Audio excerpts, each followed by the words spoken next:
Thank you guys so much for being here. We are here to learn from Nelson Bird today, which I'm super excited about. So my name is Sarah. I'm the program manager for the Growing Indigenous Storytellers Fellowship, which is a program that is in partnership with APTN News and the Indigenous Journalists Association. I'm pleased to be representing Journalists for Human Rights today, and just want to thank everybody for coming. In terms of housekeeping, so we're going to have about 35 minutes of presentation of Nelson sharing with us, and then we'll move into a Q&A portion. We're going to do probably about 10 minutes of Q&A, and just so you guys know, this meeting is being recorded and will be posted to YouTube, including the Q&A portion. If you don't want to raise your hand and voice your question yourself when the Q&A period comes up, please feel free to drop it in the chat and I will read it out. And so without further ado, I will intro Nelson Bird, who's a former CTV journalist and current lecturer at the First Nations University of Canada, originally from the Pipikis Cree First Nation.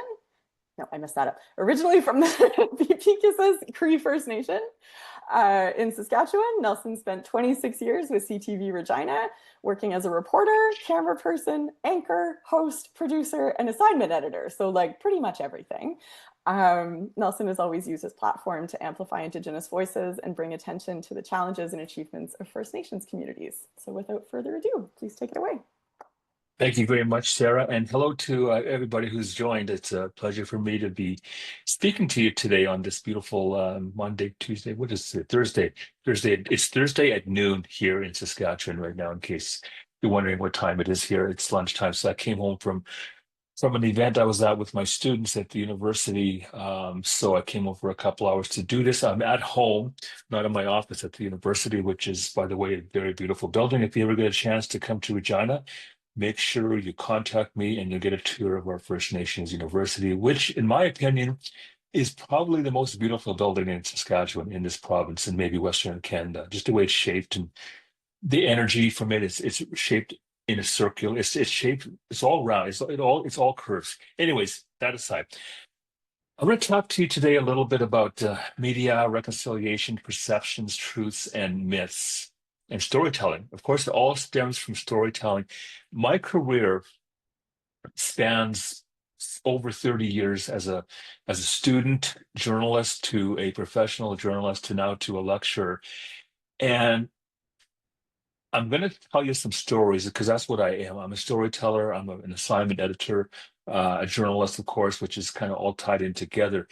And I think I want to start with something. I spoke to an audience last week, government employees, about 800 people. And I do this presentation many times over. And sometimes it shocks. There's going to be a little bit of shocking factors, a little bit of sadness, a little bit of humor, maybe more humor than not. And several emotions that come to people's minds and their hearts as I talk. But about 15 years ago, somebody invited me, my friend Tyrone, who works at Waniskewan Heritage Park in Saskatoon in the archive department. I was already into my maybe 7th year as a broadcaster journalist, and he knew who I was, and he wanted to show me something. He wanted to show me a media written piece by the Saskatoon Star Phoenix that was dated to the 1950s. And the reason he wanted me to see it is to remind us as journalists where we were, who we are, where we come from, and how society viewed us, especially the journalists, the white journalists. So there was a headline in this newspaper, and the headline was, "Chiefs from across Saskatchewan gather in Saskatoon." That was the headline. The first sentence that he asked me to read, I read it out loud for him. He said, "Just read it out loud." So the first sentence was, "Chiefs from across Saskatchewan are gathering in Saskatoon, and some of them even brought their squaws." Period. I was shocked. I was speechless. I said, "This is how they used to view us. This is how journalists used to write about us," and nobody gave it a second thought. Of course, this was in the 50s, prior to our Indigenous people, our ancestors, even having any kind of freedom of the press wasn't even imagined. My parents were, in their 30s and the 50s, and they couldn't vote. They weren't considered Canadian citizens. So we've come so far from that generation to where we were at my point in my career to where we are today. Have we come a long ways? I say, yeah, we have. We've come a long ways, but at the same time, there's still a ways to go. So I started my career in journalism. Well, yeah, I started First Nations University, it was SIFC at the time, Saskatchewan Indian Federated College, back in the mid 90s. Prior to that, I was actually a tradesperson. I was a building maintenance, air conditioning engineer at one of our technical colleges here, and I did that for 7 years. And I realized then, this was in the 80s to early 90s, 1991, that it's not what I want to do. I don't think this is going to really achieve the goals I want in life, which I didn't know, which my fate and my destiny led me to what I do today. So what happened was I started university in the 1992. I came across this program called It was Indian Communication Arts Program, which is where I am teaching now. I've sort of come full circle.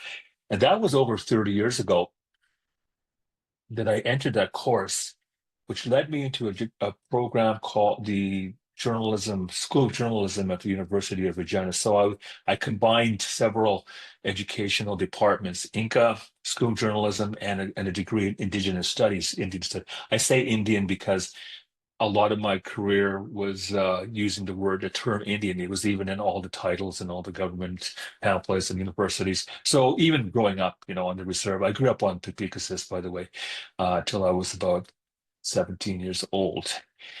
And I left there with my parents back then, and partially because of a tragedy that happened in our house. And I think it was once again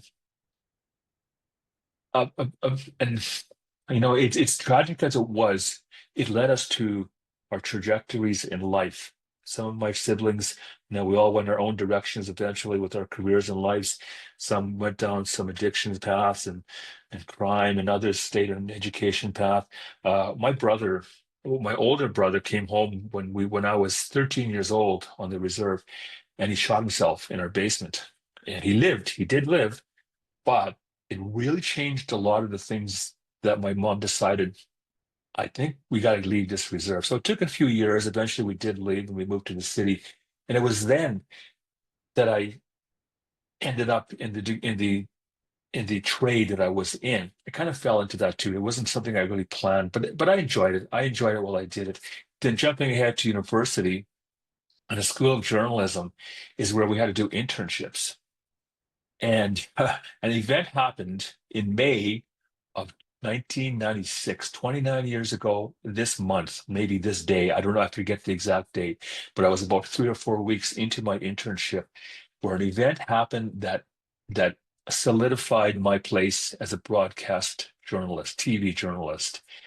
And what happened was, and this is a really odd, funny story, it was that when you're an intern, as you know, in your careers, if you're ever an intern, you're usually given the things that other people don't want to do, just to learn. You send Nelson with that camera person, send Nelson with this person. So I was going with people all over the place, learning, but never really doing anything serious, as is normal, because I was a news manager too. So I know interns and what their role is.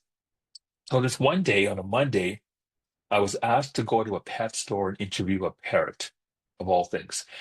So I get in the car with my camera person, and we go to the pet store. What happened was a woman in Victoria bought a parrot. My internship was in Victoria, BC, by the way, check TV. So I bought this item. She bought a parrot for her 4-year-old son. Parrot was like 7 years old.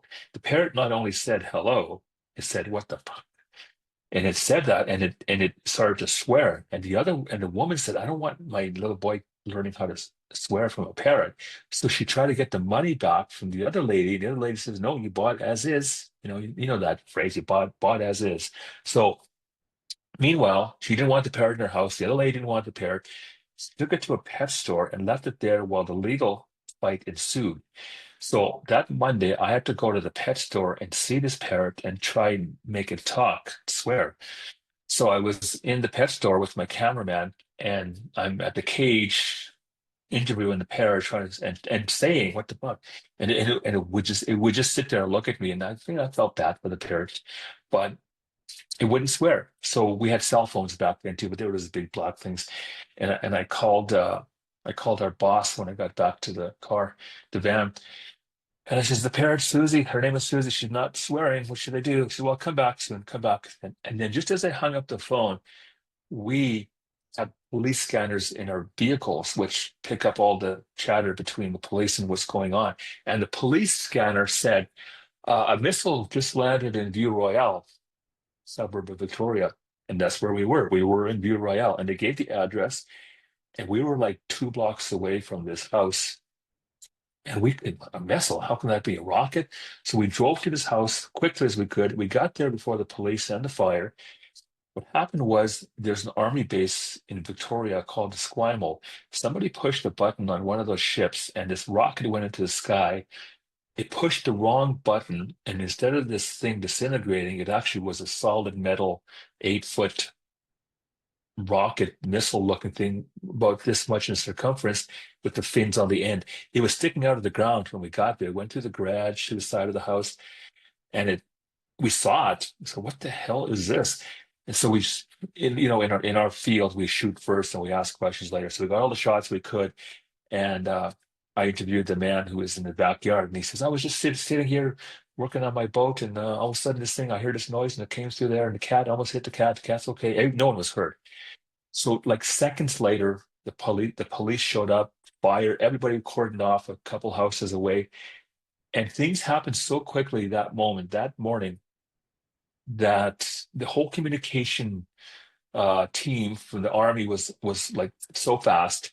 The police, the fire, the emergency was so quick at getting everything together that by the time the police got there, they knew it was a dud. It's called a dud, which means there's no explosive, of course. So they knew that, and they just kind of hung around. It was no shock or intensity because they knew it was not going to explode. But still, it was a heck of a story. So we got the shots. I called the newsroom, and I told them what I just told you, what happened. And they were amazed. I- if you work in a newsroom, those are the events, the unplanned events that just make the day. It's the adrenaline rush going through everybody at that moment was intense, including me, especially me as an intern. I was quite young. I wasn't, like I said, I started school a little later in life. I was still in my mid to late 20s. And all of a sudden, news manager says to me, okay, Nelson, you're going live at noon. Live? I was just interviewing a parrot. Says, yeah, you're going to go live at noon, and we're going to get the tape. Of course, we had tapes. We don't have, like nowadays, we can send footage back with a phone, like in seconds. It's there. It's going to be on the air right away. Social media. It's going to be on a website. That's now. Then it was noon cast, 6 o'clock cast, late night cast. So we put the tape in a taxi cab, and we sent it back to the station. They cut the video for noon. The video was on at noon. And then I had my camera. I went live at noon, explaining what happened that day, what happened that morning, just what I knew from my perspective in my interview. Full hour later after the cast, everything was like the army was talking, the army base, the people were talking, the neighbors were talking. We had all this in one day. So I led the newscast that day at 6 o'clock, from going to interview a parrot to having the lead story on this incident. Luckily, nobody was hurt or injured. And then that day, they kind of viewed me a little differently. They viewed me like, hey, he knows what he's doing. He can do the job. And I did. And I fell in love with TV shortly after that. I love being out there in the communities. I love interviewing people, seeing, because television reporting is so visual. I am now 30 years, almost 30, well, I guess 30 years as a journalist, but 29 years as a television intern, always thinking visual, always seeing things, but telling the story at the same time. So I finished my degree, and I got a job at CTV Regina shortly after. It took a while because in 1997, I graduated. My girlfriend, my wife now, both of us were applying for jobs everywhere. The industry was a lot different then. Nobody was hiring Indigenous people. It seemed like nobody wanted us. So I was applying everywhere I could.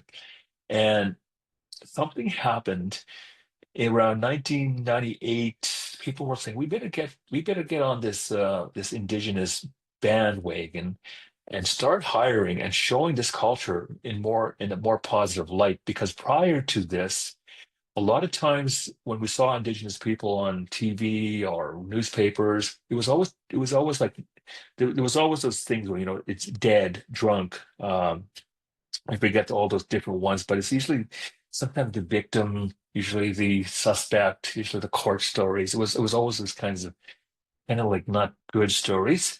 Very few times we'd ever see a regular Indigenous person doing things that were not just traditional. Because a lot of times it had to be dancing, there has to be drumming involved, or court. It just seemed to be that. So it was time that Canadians started to see Indigenous people in a new light. And my timing going into CTV Regina in 1998 was pretty special because they seeked me out. In 1998, I got a call in July from the news manager at CTV Regina. They were needing a host of a television show called Indigenous Circle, which is a half-hour show that aired on Sundays.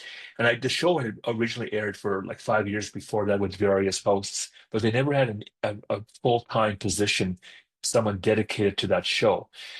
But they also needed somebody who was a journalist. They wanted someone who was a journalist, and they wanted someone who could be a video journalist, meaning I would do the camera work, the editing, the shooting, everything, going to all the stories and researching that. That part was a little daunting.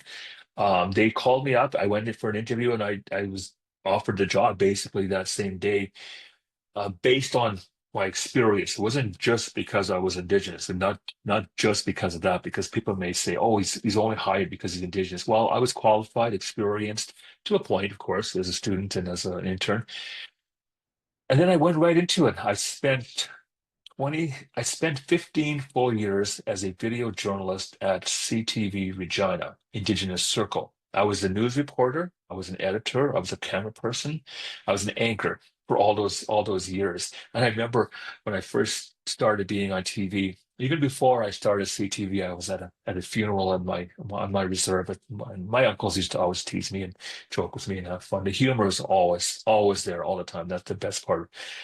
Our culture, I think, is our humor. And I told him, I said, Uncle, he said, what are you doing now, Nelson? He said to me, I said, well, Uncle, I'm going to be on TV. And he looks at me and he says, good, now I can turn you off. And he does that little thing with his hand. And we laughed and we laughed. And that joke turned out to be a lifelong joke as long as he was alive, because every time we'd see him in the same room with him, and he'd always say, still on TV? Good, I can turn you off, he'd say to me. And we'd laugh. Um, so that was part of the humor that I get to is that I was able to share our stories. I'd be able to travel Saskatchewan, Canada, the United States, and overseas 4 times, focusing on a lot of Indigenous veteran stories. So I got to help them share their stories. It was never about me being on TV. It was about me being able to tell their stories for such a long time. I became very trusted as a journalist, as a person that people could trust. So I'd go into people's houses, I'd go to reserves, almost every reserve in this province. I would visit there, do a story on maybe the school, maybe an elder's profile, maybe that would be a lot of my time. But I'd also, between seasons, because Indigenous Circle only aired from September until May, like a typical TV season. Those are other times that I would be doing news, working as a news reporter, going to crashes, fires, all these things, filling in as a news anchor, and researching and doing a lot of specials. I did a lot of if you Google, not Google, if you YouTube my name, Nelson Bird, video, Nelson Bird subscription. I have a subscription. I think it's, yeah. I s- I have, you can subscribe to my name there, and there's like 20 videos there that are just 20 of the video specials that I've done. And they range from traditional medicines. I spent a whole summer traveling. We went to New York State, Ontario, northern Saskatchewan, doing stories about traditional medicines and who uses it and what's it used for. Some examples, talking to Indigenous people from all over the place, even non-Indigenous, about how traditional medicines can be incorporated into modern medicine. So we would research all these stories a lot ahead of time, go and shoot them, and then spend a few months writing them and editing them. So that was my life for 15 straight years, and I loved it so much. Physically, it was hard. Mentally, it was hard. Emotionally, it was hard. Spiritually, it had its challenges too. Um, Spiritually, when I talk about that, I mean, what happens is, well, I'll back up before I go to that. I guess there were challenges in the fact that as an Indigenous journalist, being one of the only ones in Western Canada, when I started out, I was the only Indigenous employee at CTV News, period. In 1998, a few more came along, and we had a mentorship program where many young people have come to work with me, including Creason Adjicody, who's now at APTN, my good friend, and he's always still around in my life all the time. Um, but I found that I felt I was always the only Indian in the room. Now, if that phrase sounds familiar or it doesn't, it is a fact for many people who are professionals and career minded. We find that we have to go into rooms and not be ashamed of who we are. Never. I was never ashamed of who I am as an Indigenous person. Never. My mom taught me not to be ashamed, but to keep working hard, keep that work ethic strong, share who we are as Indigenous people, who I perceive myself as an Indigenous person. Because when I left the reserve and I started to work in the out there in the field, in the whatever field I was working in, a lot of times it was my own people, relatives, friends, family I grew up with that were saying I'm less than because I'm now I have a car. I remember I went back to my reserve once to a party, and people were kind of making fun of me because, oh, there's Nelson, he's a white man now. So why do you say that? Well, you have a car and you have a job. That doesn't mean that doesn't that's not that's a bad definition. That does not mean that at all. I'm an Indian wherever I am, whatever I do in life. And more recently, I was at a reserve gas station, my own too, and someone said to me in a very sarcastic tone, "Oh, there's Nelson Bird, the lucky one." And I said to him, "So why lucky? So why am I lucky?" So, because you're on TV and you have that job and you have a house, bought a house. I said, that's not luck. I told him, that's not luck. I didn't win that. I didn't win that. Luck is going to the bingo at the casino. That's luck. This was hard work, ambition, determination, and being taught that it's okay to still be who you are, but work hard. And my parents taught me that, and my siblings too. Um, but then when I got into the newsroom, there was a lot of times where viewers, because thousands of people would see me on TV each week, people would dislike me simply because I was Indian. They'd see me on TV, they'd call, they'd leave messages, they would write this. This was the early 90s before social media, of course. So I would get letters and cards from people and viewers saying, a lot of hate, some death threats, a lot of hate, a lot of racist calls. One of them I remember saying, "It's going to be a race war, and all you Indians are going to die, and you're going to be the first." One or two sentences in a letter, no sign, and I can always tell these letters. I kept many of them somewhere. I don't know why. Maybe I didn't. Anyways, I've kept those letters, but I can always tell a person's writing just by I can look at a letter. I learned to look at a letter and know, oh, it's going to be from an old racist white guy. I just know. And sure enough, we don't like you. Just go back to the reserve. And all these things had happened over the years, even death threats over the phone. I'd be away from work, and so in the middle of the night, I'd get these messages on my voicemail on my desk phone. Bad, really terrible things they'd say to me. Some of these things were investigated, some were just shrugged off by my managers. It really used to bother me a lot because I was getting these racist, hate-filled letters a lot of times and phone calls, and they'd be like, "Oh, at least people are watching. At least they're watching." That was the attitude of one person. But eventually it was investigated. And it was really unfair because we had a blonde white woman who would change her hairstyles sometimes, and she'd get a phone call or a letter. "We hate your hair. We hate your hair. You shouldn't have changed it. You're a damn bitch." All of a sudden, oh my God, we got to do something. We got to contact this person. We have to cease and desist because they said that to her about her hair. There was much more panic when it came to her than me. But I kept on going. I never stopped. I didn't let these things get to me because I knew I had a mission, that my mission, my purpose in life was to continue to tell these stories of our people. And I still, to this day, I'm on that mission. In 2013, I left being a full-time uh, reporter, camera person, editor, and show host. I left in 2013 because I think I just had enough. 15 years was enough of doing the same thing. I felt it was time to pass on that torch. And Chris Chakotay was working with us. He was an intern also. He was following in my footsteps in a major way. He used to watch me on TV when he was a kid, and he used to say, "Someday I'm going to have that job, Nelson's." And sure enough, it happened. It was meant to be. So he and I worked together on many specials. So when in 2013 a position came open that in the newsroom as a newsroom assignment editor, assignment manager, basically, which is really prestigious for most people. Most newsrooms has that person, and I applied and I got the job because it was time. And I was very likely the very first Indigenous person in Canada to be in a position of assignment manager in a mainstream newsroom. And I kept that job for 10 years until I moved on to the university. But I remember when I was in I first left TV and I wasn't on for like months and months. So people were like, "Where's Nelson?" And Creason had filled in for me, which was great. It just seemed so natural. And I was at another event. It was a wedding this time, and one of my uncles, a different uncle, his brother, said, "Nelson, I don't see you on TV anymore. What's going on? You still see TV?" I says, "Yes, yes, I am, Uncle. I'm on CTV, but now I'm an assignment editor." And he wasn't impressed. I could tell he was like, "Okay, what is that?" So while I go in every morning, early in the morning, and I research stories and I assign them, I see what's going on all out in the city and everything else, and now that's my job. I kind of oversee the news.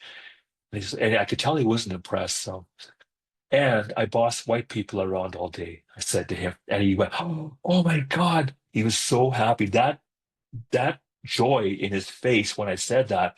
And he called his wife over, "Bertha, guess what Nelson does? He bosses the white people around all day." And she said, "Oh my boy, we're so proud." And it hit me then, that day, that these people who were born in the 30s and 40s went to residential school. They went through that system that we're all aware of, the trauma, the residential school being taken away. They worked hard, they were educated, and they had jobs throughout their lives, but they could never see. They never thought from where they were and what they did that they would see a young man like myself. Well, I wasn't that young. I was over 40, uh, in the position to boss white people around all day, and that just brought them joy, and it brought me joy too, because I was in charge of around 12 to 15 people on a daily basis, telling them what their stories were, what they should do, and how they should do the stories. So I did that for 15 years. I mean, not 15, about 12 years, I should say. And then it was time. It was time. It was time for me to basically move on. This was all during the times of the TRC, the calls to action were all being brought in. So I was very, very well aware of what was happening in society when it came to reconciliation and those calls to action. I actually sat in on a few of the CRC commissioners' hearings. They had one in Regina here, and I went there one day and I just sat and listened to some of the stories, and it broke my heart. It broke my heart, especially knowing that my parents, my grandparents, all my uncles and aunts, every single one of them went to residential school. And I never really knew of their stories or their trauma. Many had passed away by the time I started hearing the stories, and they never talked about it. It was hush hush. We knew it wasn't good. We didn't know it was that bad. So I started to hear these stories, and it impacted me emotionally a lot, and increasing also. And I'll speak for him a little bit because he and I both have went through so many stories together. That emotional impact, that baggage that we had to carry around with us. We spent the whole summer on suicides, the epidemic of suicides, and we traveled listening to stories, reporting on them, writing them, listening over and over and again. And the reason we did that was because it's an epidemic. And I've been to groups and I've spoken to groups, and I've said to people, "How many people here have been impacted by suicide?" Every single person hand usually goes up if I'm in a room full of Indigenous people. Everyone. So I knew that this epidemic needs to be addressed. It needs to be talked about. It needs to be spoken to. So we did that with that purpose, and not just to exploit it, but to try and address it in a way that would prevent more. Hasn't really changed. It's still out there, still somewhat of an epidemic, but we keep on the fight. And that's our role as journalists, as Indigenous journalists. I find I can do the stories. I can go to the fires. I can go to the stabbings. I can go to the court stories and all those things. And the courts wasn't my thing as much. I went to many court stories. And I know I only got a few minutes here, but I'll close quickly with a funny story here. Um, because I live, Regina is quite a small city, and I have a lot of cousins and relatives in this city who go to court, who are in the court, who may be on the other side of the bench, in that Holden area. And one time, it was a very serious charge. It wasn't a death, but it was something serious. And my cousin was on the stand, and I tried not to make too much eye contact because I'm working as a reporter. I'm like, okay, I'm going to be professional. I'm not going to. All of a sudden, our eyes caught, and he goes, waves at me and call me. He says like that. And every reporter looks at me. You know him? I said, yeah, yeah, it's my cousin. And of course what can I say? I'm reporting on the stories. Another time I was in the courthouse and there was this First Nation lady from my reserve on the stand. And the prosecutor asked her, so what happened at 5 o'clock? And she said, well, we're all at this house, we're having a barbecue, and all of a sudden this big old res bomb showed up and all these Indians piled out. And the judge and everybody kind of goes, and I'm giggling. And the prosecutor asks, could you explain what a res bomb is? And she says, yeah, it's a big old brown, dirty res car. And we all laughed so hard. And we couldn't stop laughing because it was all this Indigenous people sitting there watching. And the judge was like, quiet, everybody quiet. And of course, you get that giggles and you couldn't. But it was a serious story too that turned oddly funny. But my career in journalism is not over now. I teach students. I'm at the First Nations University Indigenous Communication Arts program. I teach multimedia. I teach broadcast. I teach radio. A little bit of podcast, which I'm learning about. I learned lots about social media, which is a whole. If I had another hour, I could talk about some of the social media pros and cons that I've experienced. But Indigenous Circle on Facebook there's a group called Indigenous Circle. You can join that if you want to. It has 12,000 followers.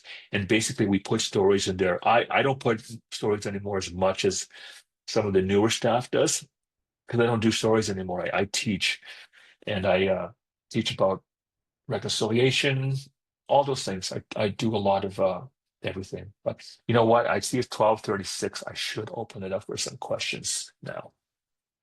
I could go on and on. That was excellent, Nelson. Thank you. Does anybody have any questions that they want to ask?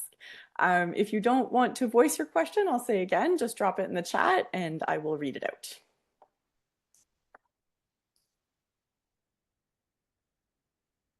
Okay, journalists. Yeah, maybe I can get us going. So you have this career, you have this breadth of experience, and you talked a little about how you kind of came into the industry and some of the things that you encountered. What's your advice for your students? What's your advice for Indigenous folks who are kind of just getting started in journalism? Good question. I have a lot of young journalists right now in my class, and in fact, today I'm with some not job shop. We're at a trade fair, and just yesterday we were sitting in a room, and a couple of young people asked me questions about, how do you get a story? How do you actually approach people when you're not 100% sure on what to ask or what to do? There's several methods, and we created. Um, I think there's different styles. Everybody has their own ways of doing things, and with CBC, we had somebody from CBC teaching the students last week, and he was teaching them to do these pre-interviews that were like two hours long, and then spend a day making a storyboard, and then writing it, and then doing the interview. That's like forever. In mainstream news, whether it's for a newspaper, whether it's for say CTV or Global, or it's now. News is now. News is new.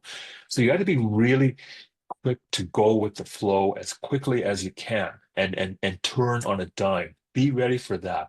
Don't expect that there's going to be a lot of time for you to spend, do a pre-interview, take some notes, and then do the interview tomorrow. No, no, no, no. That's some people can do that.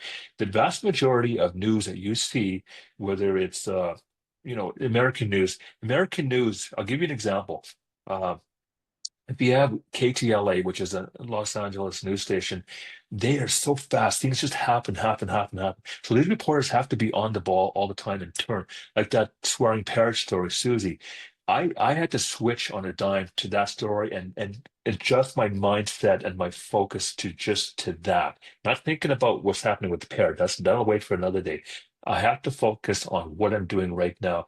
And assignment editors, which I was, it's up to their job to make sure that you are prepared enough to go out and do that story. So as a manager, it's up to us too, as managers, to be able to prepare you, especially as a new reporter, as a young reporter, Indigenous or not.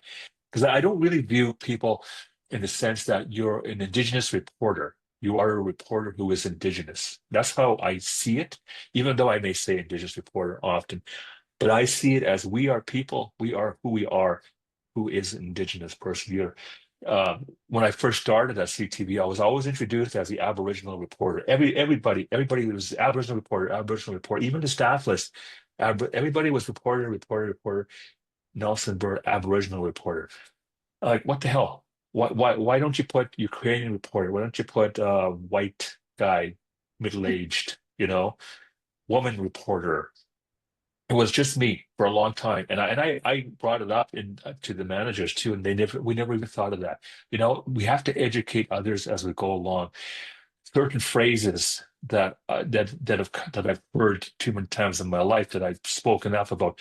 The one that we've heard. Hey, let's have a powwow. We need to have a powwow. A saleswoman came into our newsroom recently, and she says, "Oh, Carl, we need to have a powwow in a few minutes here." And I jumped up off my chair and said, "Powwow, okay, I'll be right there." And she looked at me and said, "No, not you. Well, you said it's a powwow. Those are for everybody. Those are for everybody. And there's dancing. Is there going to be dancing? Drums?